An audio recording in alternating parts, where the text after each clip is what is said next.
우린 지난주 약한 자의 능력이라는 두 번째 시간에 지지난주겠네요. 신앙의 인지 조작이라는 제목으로 말씀을 나누었었습니다. 사도 바울의 과거 신앙생활은 이미지 목회였어요.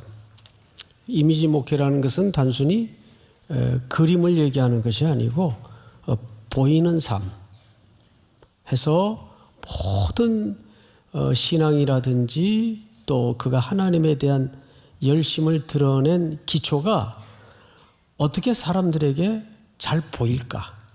그래서 규모, 열심, 크기 여기에 매몰되어 있었는데 성경에는 그 부분을 이렇게 소개를 했어요. 마태복음 23장 한번 자막으로 좀 보십시다.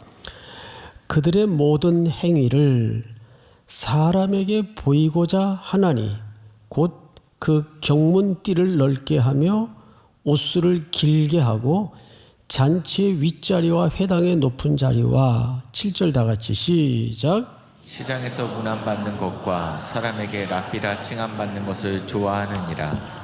이것이 예수님에게 지적을 받았던 바리새인들과 서기관들의 전형적인 신앙의 태도였다면 여기 핵심 인물이 사도 바울이었습니다.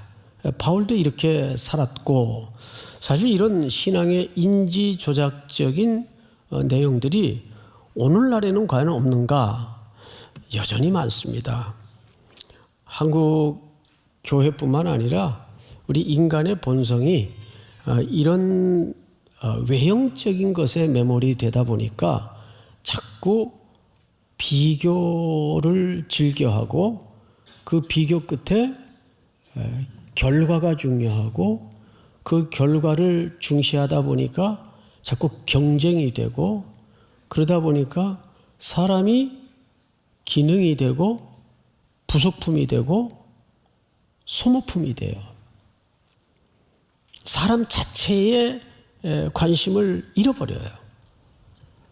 이것이 과거 사도 바울의 신앙의 인지 조작적 행태였습니다. 그래서 오늘은 우리가 그 이후에 다메섹 사건을 중심으로 변화된 사도 바울은 어떻게 바뀌었는가? 그 전환이 얼마나 충격적이었을까에 대해서 말씀을 좀 나누도록 하겠습니다. 우리 오늘 본문 고린도후서 5장 16절을 자막에 좀 띄워놓고 이야기합시다. 자, 그러므로 우리가 이제부터는 어떤 사람도 육신을 따라 알지 하노라. 이게 무슨 얘기일까요? 여기 중요한 표현이 육신을 따라 알지 아니하노라. 또 이 같은 표현이 등장을 합니다. 비록 우리가 그리스도도 육신을 따라 알았었어요. 과거에 사도 바울은. 그러니까 이 육신이라는 말은 인간적인 잣대로 모든 걸 해석하고 이해했더라 그 말이죠. 여기서 말하는 이 육신을 따라라는 말은 인간적인 잣대, 육신적 잣대, 육신적 기준 정도로 이해를 하면 맞을 것 같습니다. 우리 사람을 어떻게 평가합니까? 세상에서는 어느 학교 나왔냐? 어디에 사느냐? 사회에서 뭘 한대? 부모님은 누구셔? 여러분, 이건 그 사람에게 둘러싸여 있는 환경이고 그냥 조건에 불과합니다.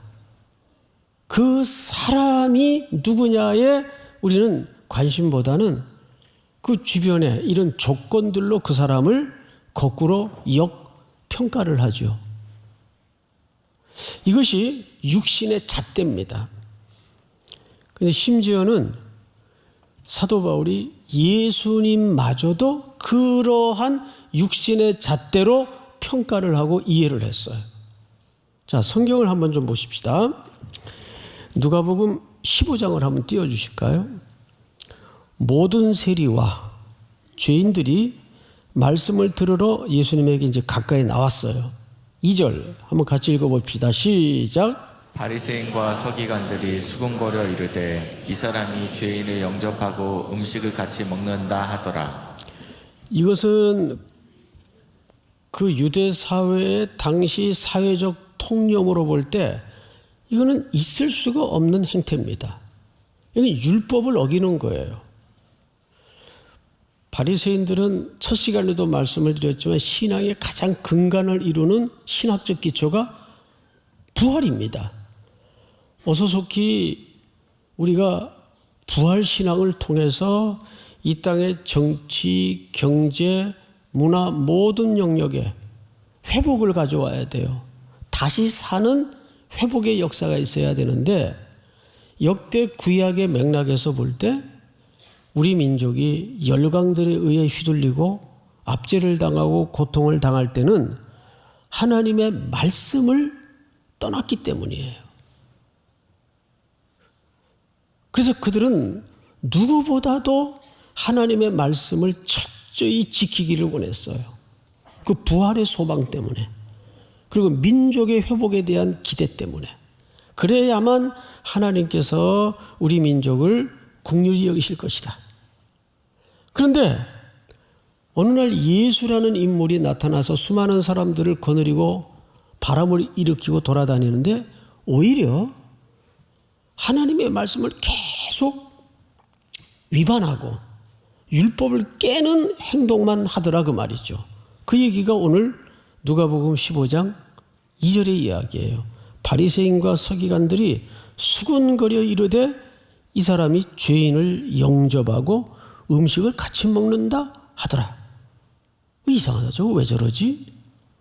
자, 여기에서 더 나아가 예수님과 그래서 곳곳마다 충돌을 일으켰습니다.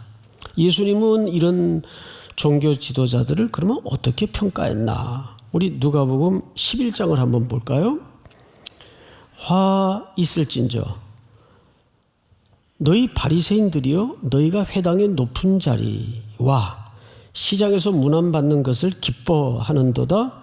화 있을진저 너희여 너희는 평토장한 무덤 같아서 그 위를 밟는 사람이 알지 못하느니라. 다음 절. 한 율법교사가 예수께 대답하여 이르되 선생님 이렇게 말씀하시니 우리까지 모욕하심이니이다.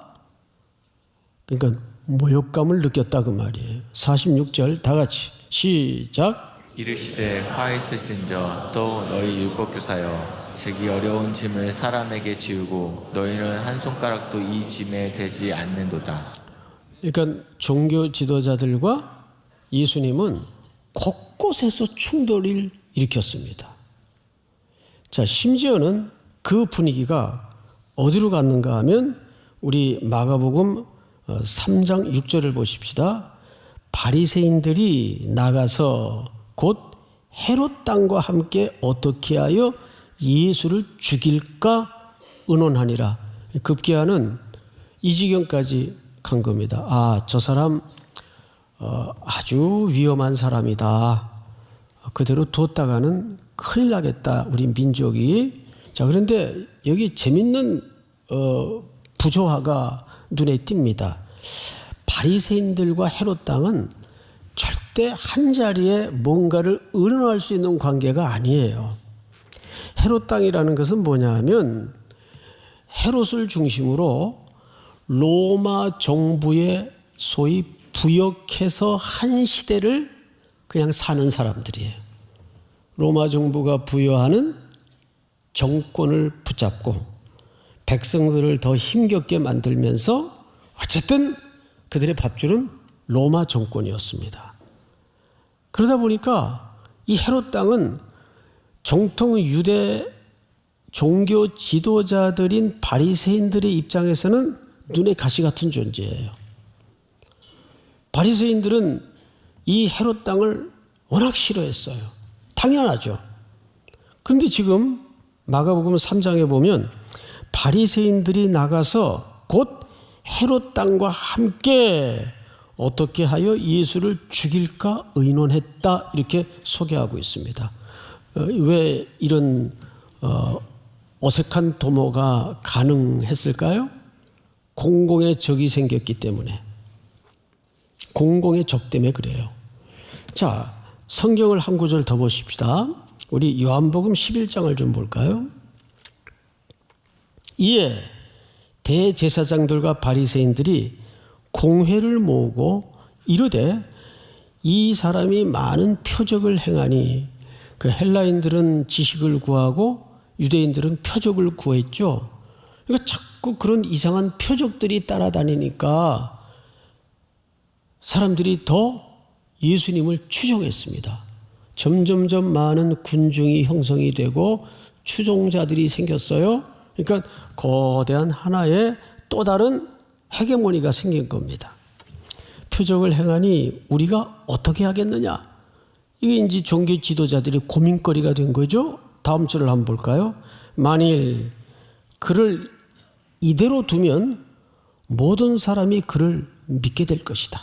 믿을 것이요. 그리고 로마인들이 와서 우리 땅과 민족을 빼앗아 가리라. 자, 이건 또 무슨 말이에요? 여기에 우리는 두 가지 시선에서 이해를 가져야 됩니다. 하나는 종교적 시선, 하나는 정치적 시선이 복선이 여기에 깔려 있습니다. 설명을 좀 들으면 이게 그 얘기구나. 생각을 해보세요. 예수를 만약에 그대로 두면 로마인들이 와서 우리 땅과 민족을 빼앗아 간대요. 이게 전혀 관계가 없는 문제 같은데 왜 로마인들이 와서 빼앗아 간다고 걱정을 하고 앉았을까? 첫째, 종교적 이유입니다.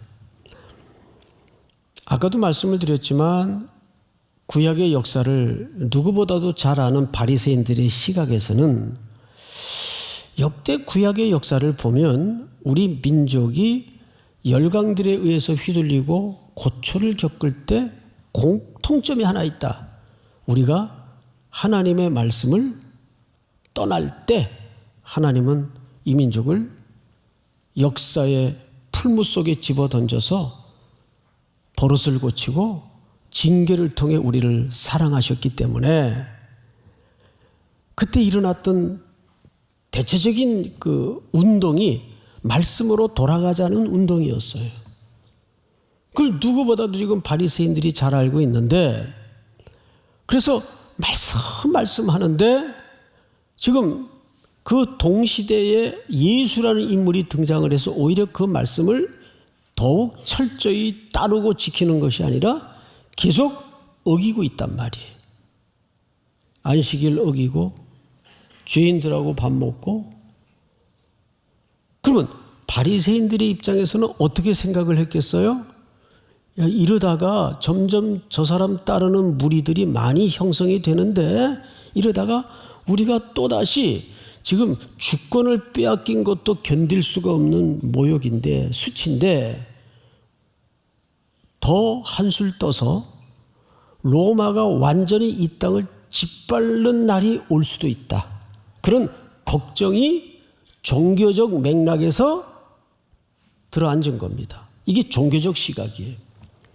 또 하나는 예수님을 추종하는 무리들이 점점점 넓게 많이 확보되다 보니까 로마 정부의 입장에서는 주시를 할까요, 안 할까요?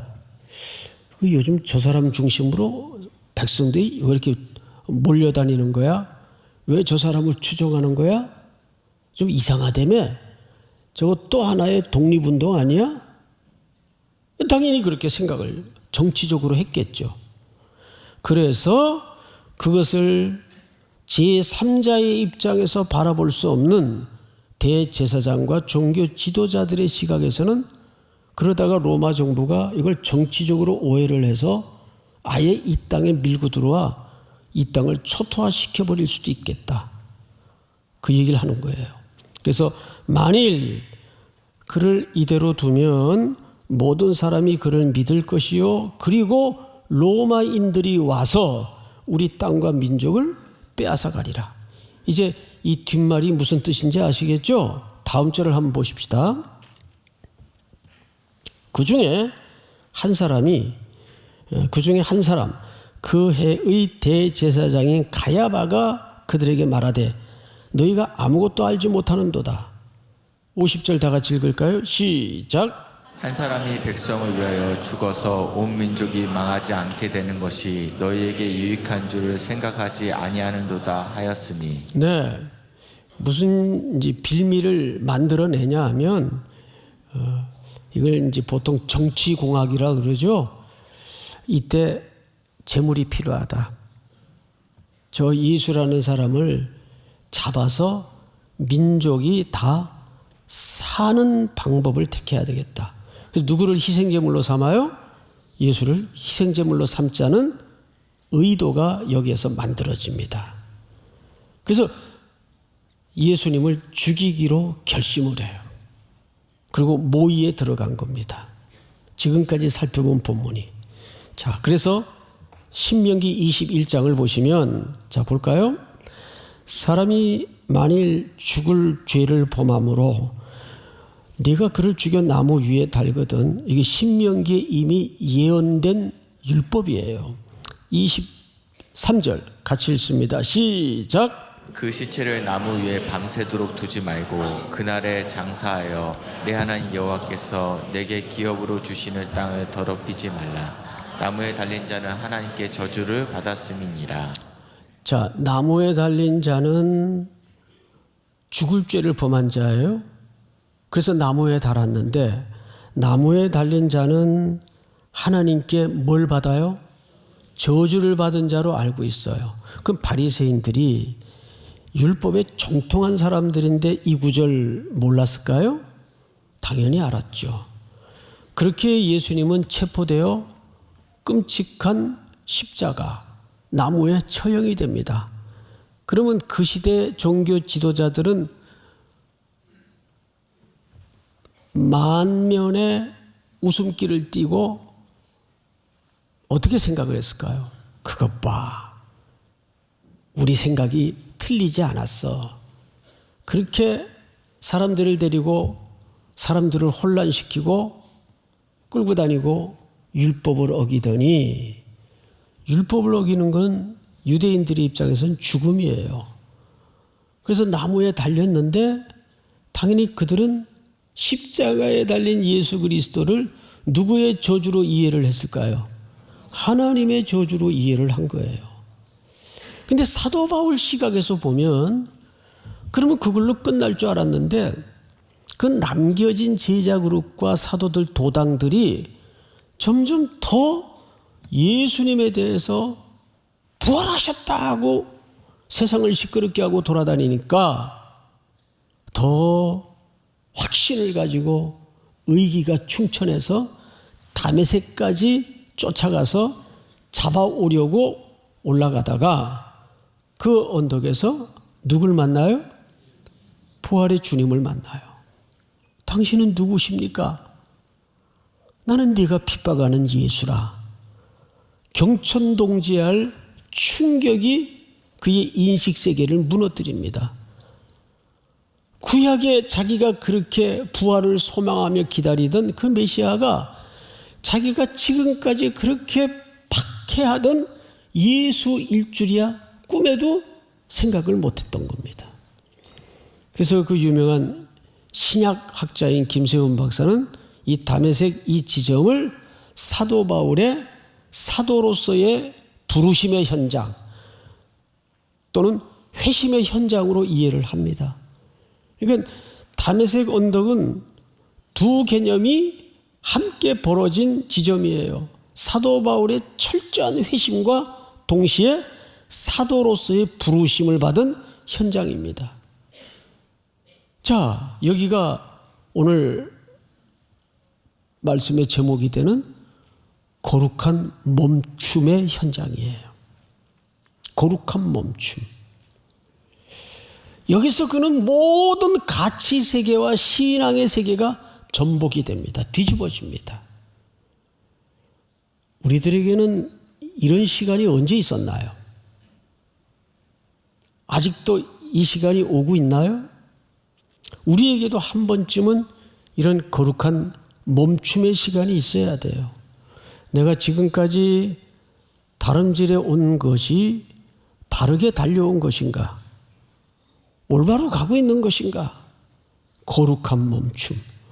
이번 50차 특세는 그런 거룩한 멈춤의 시간이 될 수 있기를 주님의 이름으로 축복합니다.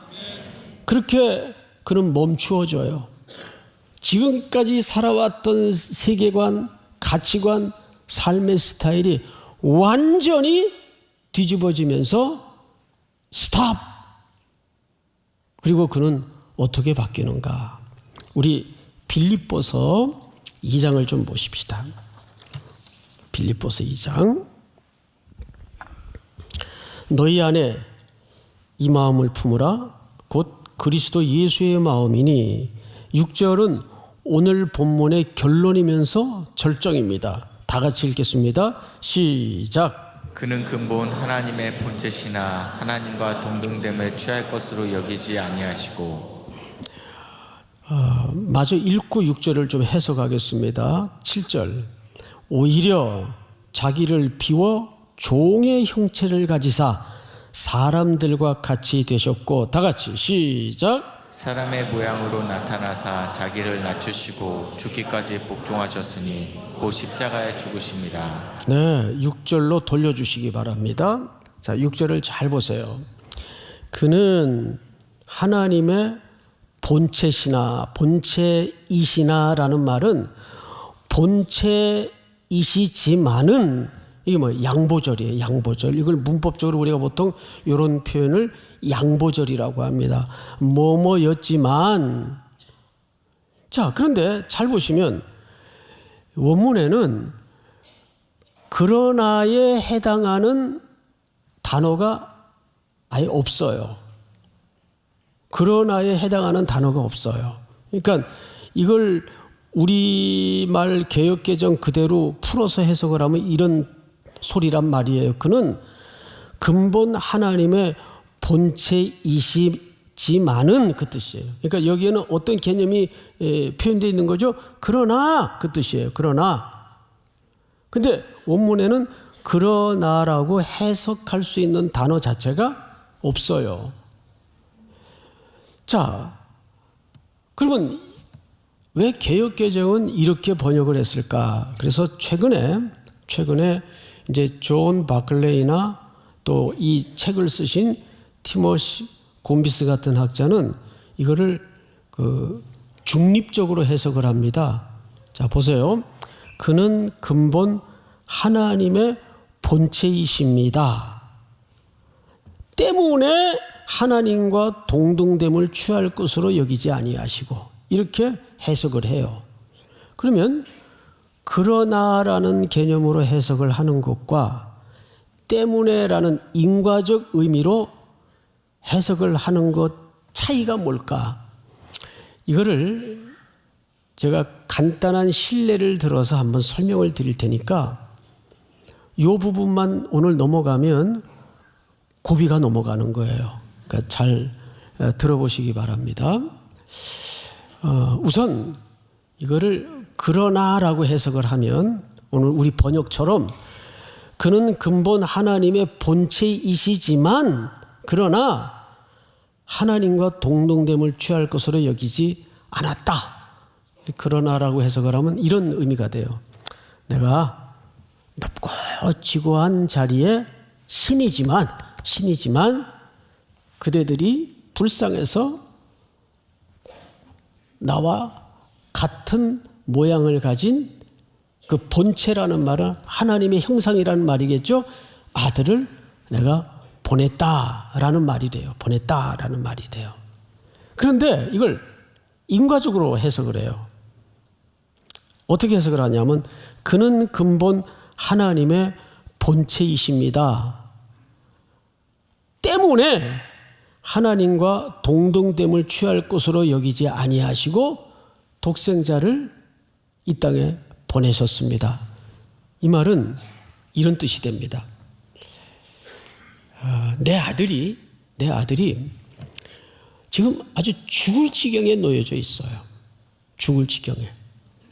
너무너무 공경에 빠져 있어요. 그러면 내가 신의 지고한 자리에 높은 신인데 그렇지만 내가 구해줄게. 이게 첫 번째 해석의 뉘앙스가 됩니다. 근데 두 번째 때문에 인과적 해석이라면 내가 하나님이요 동시에 아버지다. 내가 창조주지만 피조물과 함께 내가 그의 아버지다.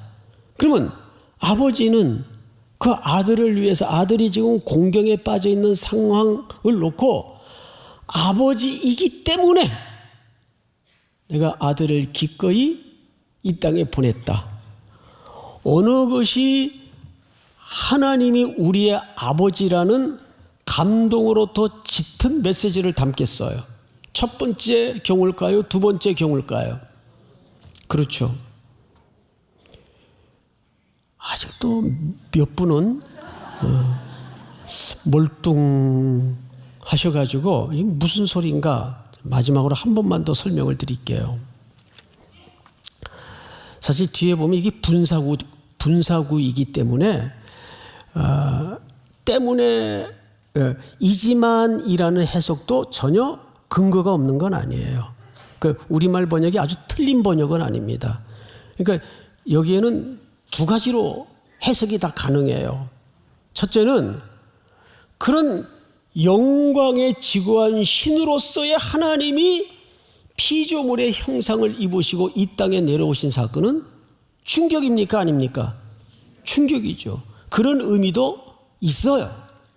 그런데 오늘 적어도 이거를 문법적으로 들여다보면 여기에는 그러나라는 단어 자체가 없고 놀랍게도 이 본문은 중립적으로 해석을 해서 그는 근본 하나님의 본체이십니다.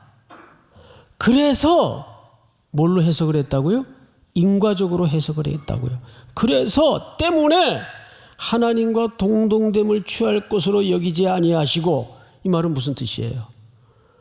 누구로서 마땅히 내 자녀들을 위해서 내려오셨다는 얘기입니까? 아버지, 하나님으로서.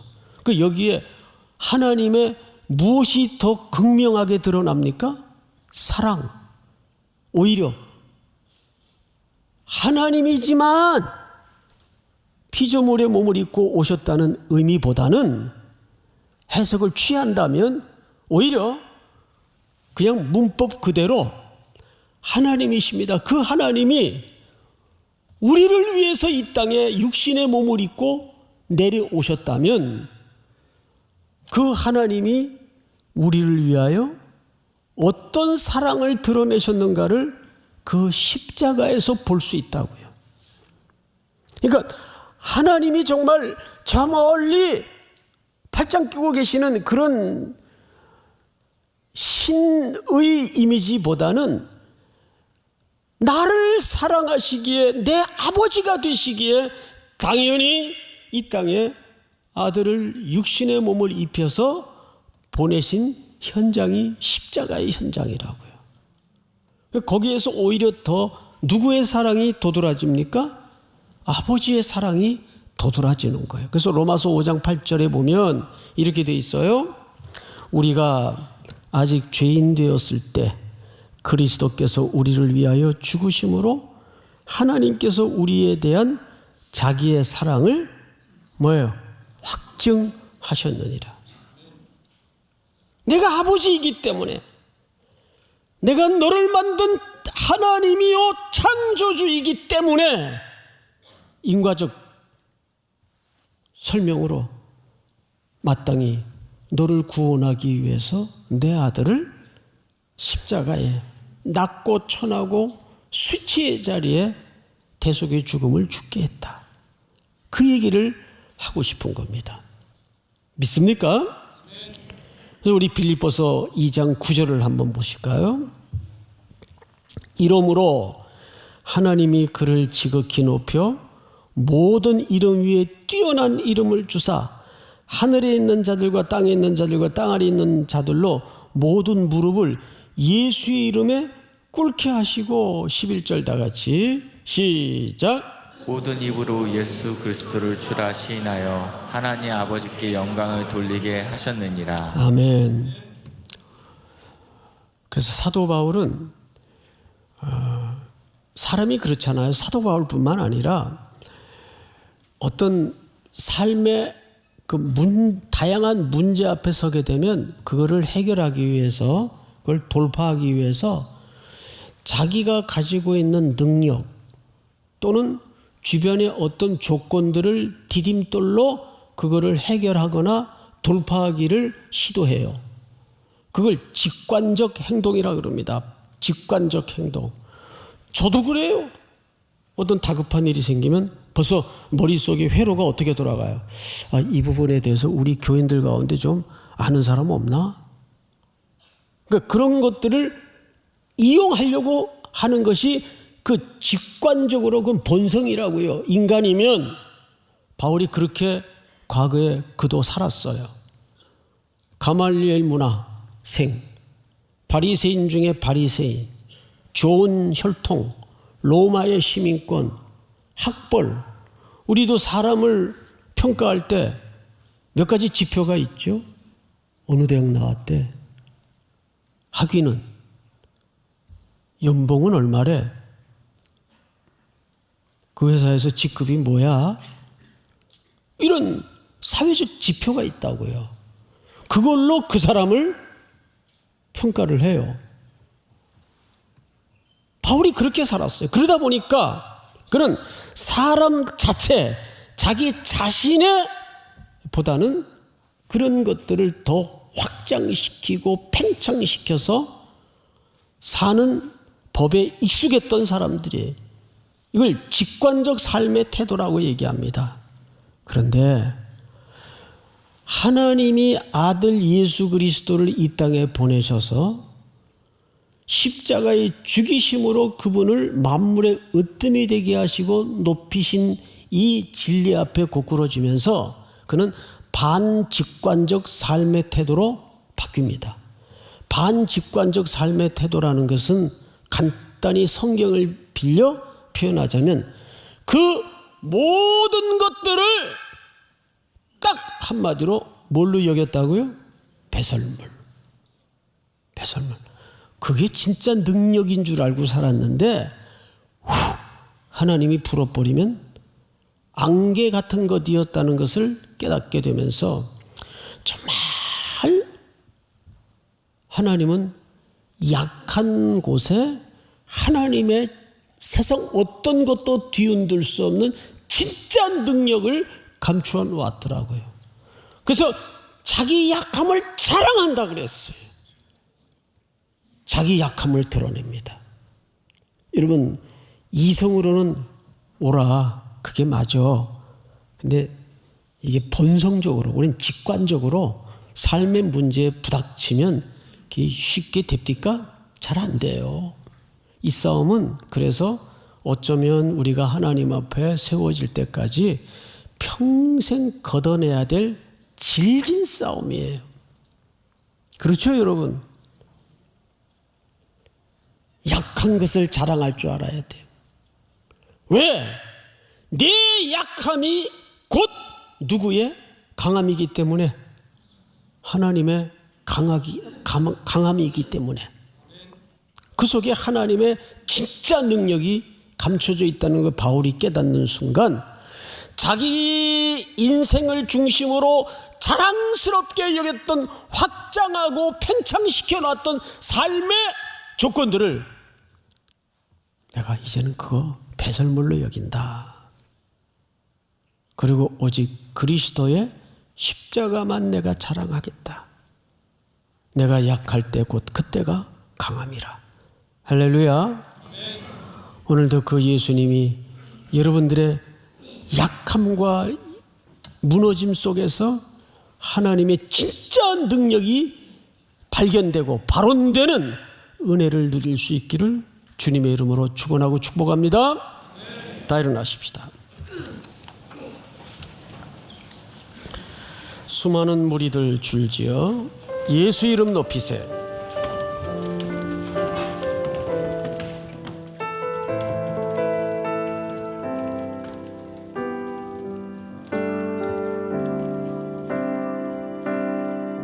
수많은 무리들 줄지어 그분을 보기 위해 따르네. 평범한 목수이신 그분 앞에 모든 무릎이 꿇어 경배하네. 모든 문제들 하나하나 죽음까지도 힘을 잃고 죽음까지도 힘을 잃고 생명의 근원 되신 예수 이름 앞에 모든 권세들 굴복하네.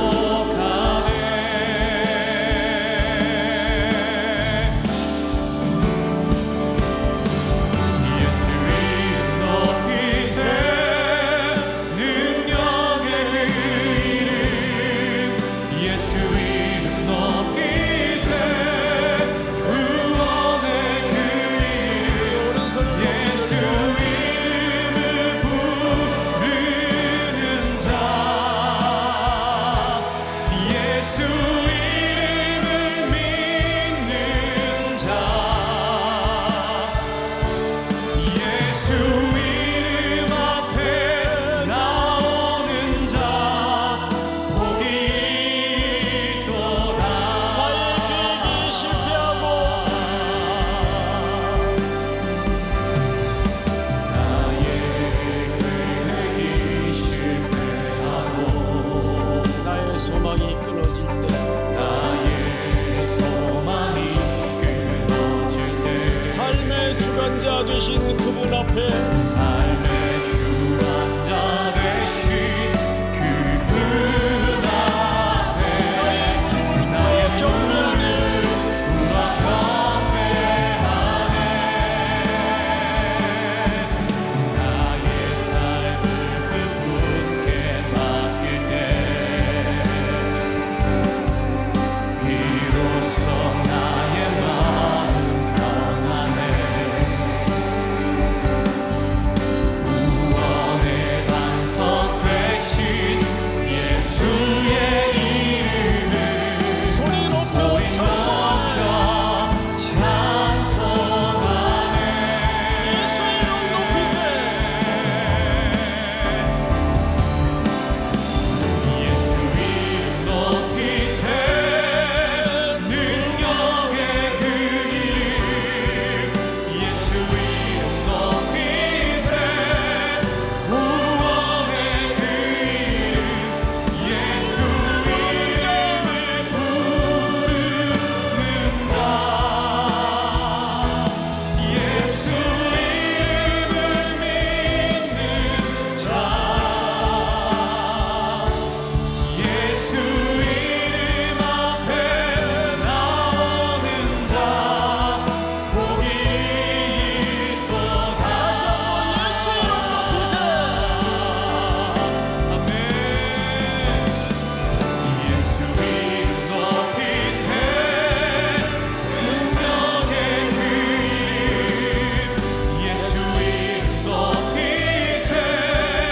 구원의 그 이름 예수 이름을 부르는 자 예수 이름을 믿는 자 예수 이름 앞에 예수 이름 앞에 나오는 자 복이 있도다.